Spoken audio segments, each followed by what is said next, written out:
Whew. Hey guys, we gonna need a drink for this one.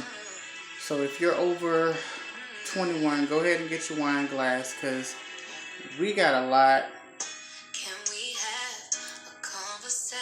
Let me turn this music down, but right song, because we definitely need to have a conversation. But let me kill the music. Um, if you're new to the channel, hey, this is T. You're here for another episode of T's Always Talking. Um, Definitely not what I was thinking for the next video, but definitely need a drink because I'm in my feelings. This is crazy, but as I said, as the news comes, we're going to talk about it. So, first of all, rest in peace, Grandma Holla. I'm sure you guys that are on social media know she recently passed. She was a light to everyone, so definitely moment of silence for her because everyone knew her. She was hilarious, but definitely a beautiful spirit, beautiful person. But in previous times they do the what is it, Follywag calendar, and oh my goodness, like yeah, it's a mess. Let's get into the young lady that over the weekend passed away by way of the University of Alabama basketball player. Her name was Jamea Harris, and now mind you, getting over the loss of my grandson. And immediately it took me to a place of, okay, I'm thinking of the innocent child. It's MLK weekend. And it's sad because you think, or especially a racist, what are we celebrating it for if these black on black crimes continue to increase? But what really got me in my feelings is the idea of you have a 5-year-old kid. How do you explain to that child, mommy's never coming back home?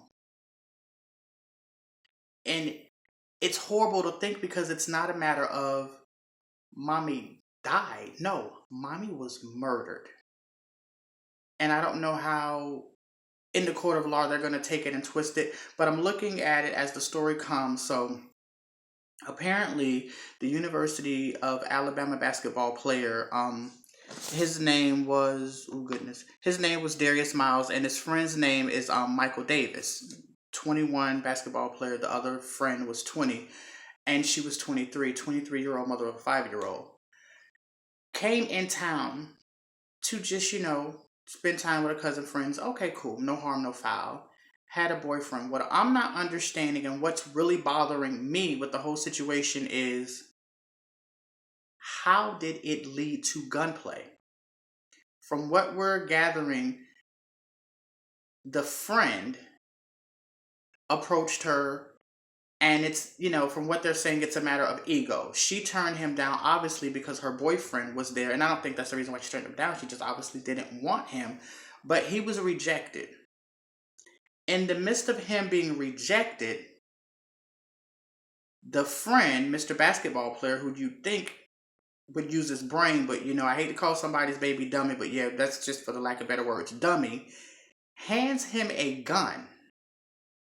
Of all things. Now I'm thinking, even if her boyfriend was in the car, there's two individuals against one. Why would you not think, if you're trying to scare him, both of you approach him, even in the event that he's trying to protect his girlfriend's honor, Jamea Harris. He pulls out a firearm.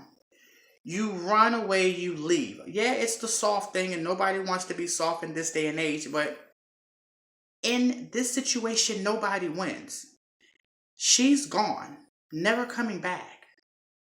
Now you have a college student who will probably never play collegiate ball again, but you're looking at murder because either way you look at it, the firearm was yours.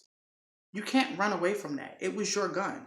Even though you didn't pull the trigger, you're now an accessory to the crime because you provided it. I'm just trying to think, as a parent of a collegiate athlete, when is it ever needed to carry a firearm? You go to school, you study, you're working out. Even though he's quote unquote injured, you can still travel with the team.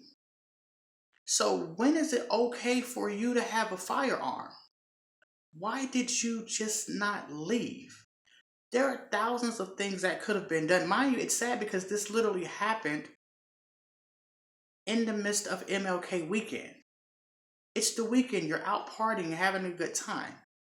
But apparently, according to reports, no one was under the influence, no one was drunk.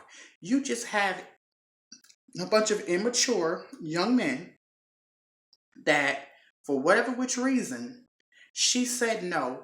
And to kind of dig more into it, I'm assuming she said no and she told her boyfriend. And from there, he felt some kind of way because, oh, you're trying my girl, you're trying to brush up on. So I can understand his standpoint.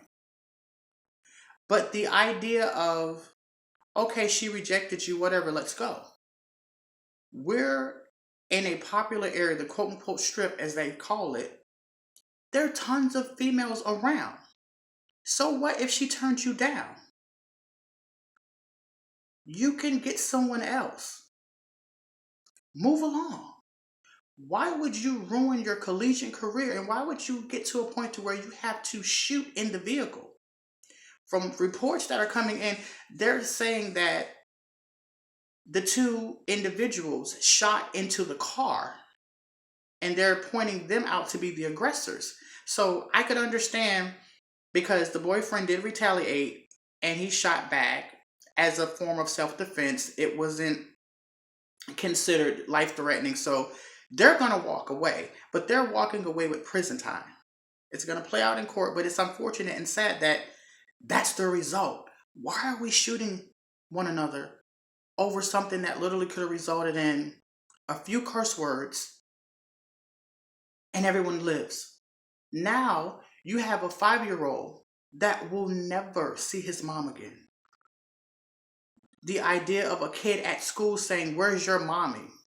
will forever haunt this kid. He's 5. The only thing a 5-year-old should be worried about is, okay, being kind and courteous, washing my hands, using sanitizer, coming from the playground and doing typical things that a 5-year-old would do. But everything now changes for him, this innocent kid. Everything is now going to change for the athlete. And it's crazy to think, over rejection? Really? But to continue on, because the Follywag, I guess, episodes of 2023 are just ridiculously long. To move along, let's talk about Antonio Brown just for a second. For whatever which reason, he decided to go on Snapchat, and his account has been suspended, but you go on Snapchat after previously having an issue overseas with exposing yourself. Now you go on Snapchat, dummy, and you have the mother of your child performing fellatio on you. Why? If you wanted to create an OnlyFans account, that's one thing. But to do it for whatever which reason, why would you expose her?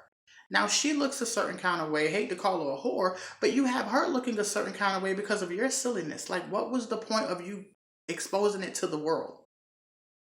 Why? People are calling you crazy, deranged, and to respond to all of the talk, this is how you respond? Dude, slow down. If you need some type of help, get the help you need, but it's very odd, for lack of better words, that's how you respond. You're literally going to go online and do something of the nature, and then I guess laugh about it like, okay, no big deal. Like, what's really going on? And to continue in the follywag of January, I should say, hopefully this year is going to be a great year, speak it into existence. But here we go again for us that are in Florida, Floridians. Ron DeSantis is now trying to call for a permanent ban on COVID-19 restrictions. Me, as someone working in the medical field, Ron, Like, you're pushing it. Like, you're really, really, really pushing it. It's like, enough is enough. Like, we need a break. Literally, we need a break. But for whatever which reason, he thinks, oh, people are huffing and puffing over a mask. Put the mask on. It's not that big of a deal. We've heard COVID for the last few years. Put the mask on. It's not that complicated. Put it on. Or, you don't even have to stay home. Like, there are places where you do have options, but it's just a matter of, is it not for the safety of all? Put the mask on. You feel horrible, pull it down for a couple of minutes, put it back on. It's not that big of a deal. But to constantly, oh, well, if they say this, I'm going to say that. And to constantly fight, it's like, we're tired. No one wants to go through getting pricked every other week. Vaccine this, vaccine that, everyone's sick. Da, da, da. I don't have the energy for that. Ron, get it together.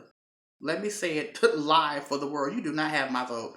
So, like, no, I don't have time. No, you're getting on my nerves. Like, it's beyond too much. Like, we have to drink enough now for the silliness, but it's way too much to constantly over and over and over. Excuse me.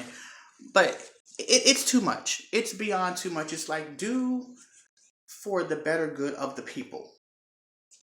And honestly, I think all of America is over COVID. So let's do what we have to do and play our parts and move along. Moving along, briefly, let me talk about Keith Murray.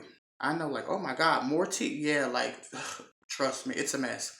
But Keith Murray, after all these years, wants to come back. And now, he, former rapper, for those that don't know him, former rapper, well over his prime. But for whatever reason, now he wants to come out of the woodwork and talk about another female rapper, Foxy Brown, as well as Shauna, DTP. I'm just wondering, after all this time, what are you getting out of it? What do you get out of, oh, I was with this woman and she did this and she did that?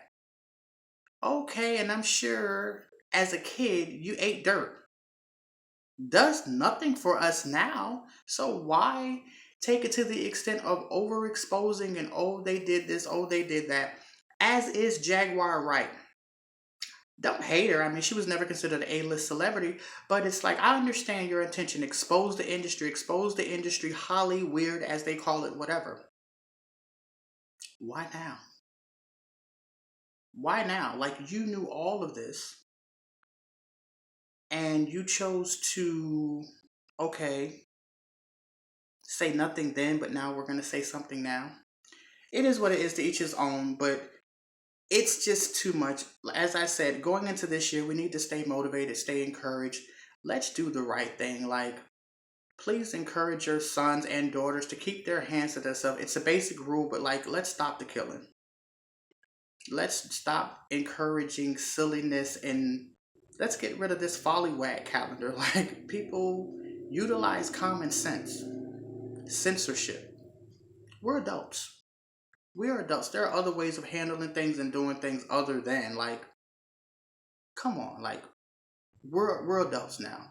But moving on to more positive things and positive notes, because everything isn't negative. And for those that are new to the channel that have been rocking with me, we're definitely going to talk about happy things. We're going to joke and laugh, but it's crazy what's going on. So you have to definitely, if you're going to discuss what's going on in the world, I have to put it out there. That's what's going on, and it's sad and unfortunate. Also, in saying rest in peace, Lisa Marie Presley, Elvis's baby, did pass away. So, praying for that family, that everything works out. You know what I mean? Hopefully no crazies. They're not fighting for years over wills, but definitely pray for her too. On more positive note, our Princess Tiana is getting married, or actually she just got married to Jason Durden. For me, I remember him from Greenleaf. He played Basie Skanks. So to kind of give you a visual, if you guys watch Greenleaf, basically villain Greenleaf, they got married recently. Beautiful wedding. Also, for those that watch Dynasty, I don't know if you guys remember the guy that played the taxi driver, but he also recently got married as well. So congratulations to the both of them. Um, Deion Sanders' son, Shadir, is with our little starlet sweetheart, Storm Reed. They kind of made it red carpet official, so that was very cute. I'm hoping that their love blossoms. I definitely could see them being a cute power couple.